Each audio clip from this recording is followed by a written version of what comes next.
Professor Abid Hussain Thangal, ബഹുമാനപ്പെട്ട പൊതുവിദ്യാഭ്യാസ ന്യൂനപക്ഷ ക്ഷേമ വകുപ്പ് മന്ത്രി. ലോകമൊട്ടാകെ കാൽപന്ത് കളിയുടെ ആവേശത്തിലാണ്. കേരളവും അതേ ആവേശത്തിൽ തന്നെ മുന്നോട്ട് പോവുകയാണ്. ലോകകപ്പ് നടക്കുന്നത് തന്നെ കേരളത്തിലാണ് എന്നുള്ള ഒരു തരത്തിലാണ് കേരളക്കാരായ മുഴുവൻ ആളുകളും ആ കാൽപന്ത് കളിയുടെ കൂടെ നിൽക്കുന്നത്.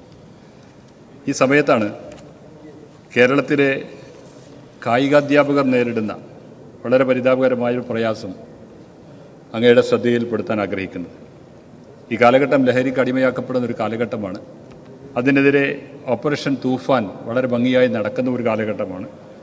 കായികാധ്യാപകരുടെ ഇടപെടലുകൾ നിരന്തരമായി നമ്മുടെ സ്കൂളുകളിലും കുട്ടികളിലും ഉണ്ടാകേണ്ടത് അത്യാവശ്യവുമാണ്. അതിടപെട്ട് പരിഹരിക്കണം എന്ന് പറയുന്നതിന് വേണ്ടിയാണ് ഈ സബ്മിഷൻ. 4 കാര്യങ്ങളാണ് സർ ഇതുമായി ബന്ധപ്പെട്ടുകൊണ്ട് പറയാനുള്ളത്. നിലവിൽ UP സ്കൂളിൽ 500 കുട്ടികളുണ്ടെങ്കിലേ ഒരു കായികാധ്യാപകൻ്റെ പോസ്റ്റ് ഉണ്ടാക്കാൻ കഴിയുകയുള്ളൂ. ആ 500-ൽ നിന്ന് ഒരു കുട്ടി കുറഞ്ഞാൽ 499 ആയാൽ അവിടെ പിന്നെ ആ പോസ്റ്റ് ഇല്ല.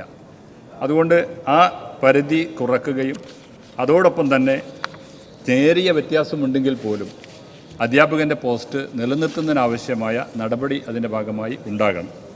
രണ്ടാമതായി ഹൈസ്കൂൾ തലങ്ങളിൽ 8-9 ക്ലാസ്സുകളിലെ ആഴ്ചയിലെ 5 പീരീഡ് കണക്കാക്കിയാണ് ഒരു കായികാധ്യാപകനെ നിയമിക്കുന്നത്. ആ ഹൈസ്കൂളിൽ തന്നെ 10ാം ക്ലാസ്സിലെ കുട്ടികൾക്ക് പഠിക്കാനാവശ്യമായ പാഠപുസ്തകവും പീരിയഡും നിർബന്ധമായും നടപ്പിലാക്കിക്കൊണ്ടിരിക്കുകയാണ്. പക്ഷേ 10ാം ക്ലാസ്സിലെ ആ പീരിയഡും പാഠപുസ്തകവും നോക്കി അവിടെ അധ്യാപകനെ നിയമിക്കുന്നില്ല. 8ൻ്റെയും 9ലെയും ആഴ്ചയിലെ 5 പീരിയഡ് കണക്കാക്കി മാത്രമാണ് അവിടെ പോസ്റ്റ് കൊടുക്കുന്നത്. ആ അപാകത ഇതിൻ്റെ ഭാഗമായി പരിഹരിക്കാൻ കഴിയണം. അതോടൊപ്പം നമ്മുടെ നയം തന്നെ തുല്യ ജോലിക്ക് തുല്യ വേതനം എന്നതാണ്. ഇവിടെ ഹൈസ്കൂളിലെ കായികാധ്യാപകന് ലഭിക്കുന്നത് LP സ്കൂളിൽ ജോലി ചെയ്യുന്ന അധ്യാപകർക്ക് ലഭിക്കുന്ന ശമ്പളമാണ്. അതുകൊണ്ട് ആ അപാകത ഇതിൻ്റെ ഭാഗമായി ഹൈസ്കൂളിൽ ജോലി ചെയ്യുന്ന ഒരു അധ്യാപകന് ഹൈസ്കൂളിലെ അധ്യാപകന് കിട്ടുന്ന ശമ്പളം കിട്ടാൻ ആവശ്യമായ നടപടി ഉണ്ടാക്കണം. ഒപ്പം +1 +2 നേരത്തെ ഇവിടെ രാവിലെ നമ്മൾ ചർച്ച ചെയ്തത്, കായിക മന്ത്രിയുടെ നേതൃത്വത്തിൽ ചർച്ച ചെയ്തത് പിന്നെ പാഠപുസ്തകമുണ്ട്, പീരിയഡുണ്ട്, സ്കൂളുകളിലുമൊക്കെ കായിക സ്ഥലം വേണം എന്നൊക്കെ നമ്മളിവിടെ ചർച്ച ചെയ്തു. മന്ത്രി വളരെ കൃത്യമായി അതിന് മറുപടിയും പറഞ്ഞു നടപ്പിലാക്കാൻ പോകുന്നുവെന്ന്. സോ +1 +2 പീരിയഡുണ്ട്, പുസ്തകവുമുണ്ട്. പക്ഷേ അവിടെ നിലവിൽ കായികാധ്യാപകരില്ല.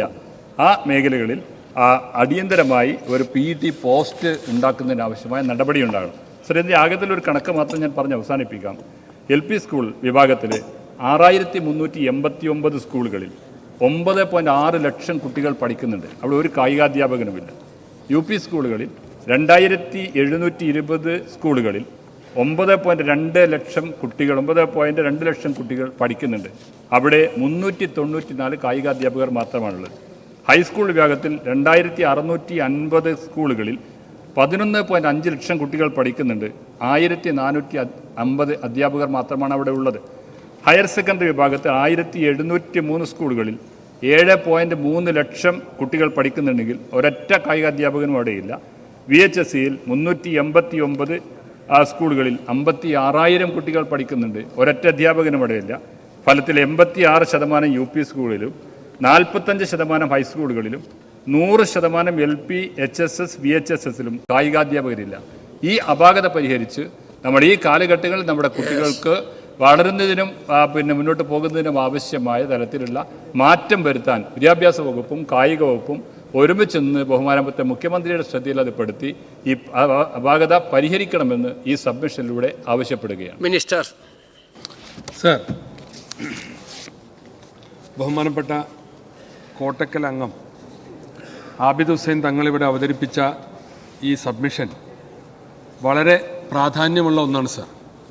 സംസ്ഥാനത്തെ പൊതുവിദ്യാലയങ്ങളിലെ ആരോഗ്യ കായിക വിദ്യാഭ്യാസം ശക്തിപ്പെടുത്തുന്നതിനും കായിക അധ്യാപകരുടെ സേവന വേതന വ്യവസ്ഥകളുമായി ബന്ധപ്പെട്ട വിഷയങ്ങൾ പരിഗണിക്കുന്നതിനുമായി വിവിധ കായിക പ്രേമികളും ഇപ്പോൾ ബഹുമാനപ്പെട്ട MLA ഉന്നയിച്ചതുപോലുള്ള ആവശ്യങ്ങൾ കഴിഞ്ഞ ഞങ്ങൾ ഇതിൻ്റെ ചുമതലയേറ്റ കുറഞ്ഞ ദിവസത്തിനുള്ളിൽ തന്നെ പല കോണുകളിൽ നിന്ന് ഇത് ഉയർന്നു വന്നിട്ടുണ്ട്.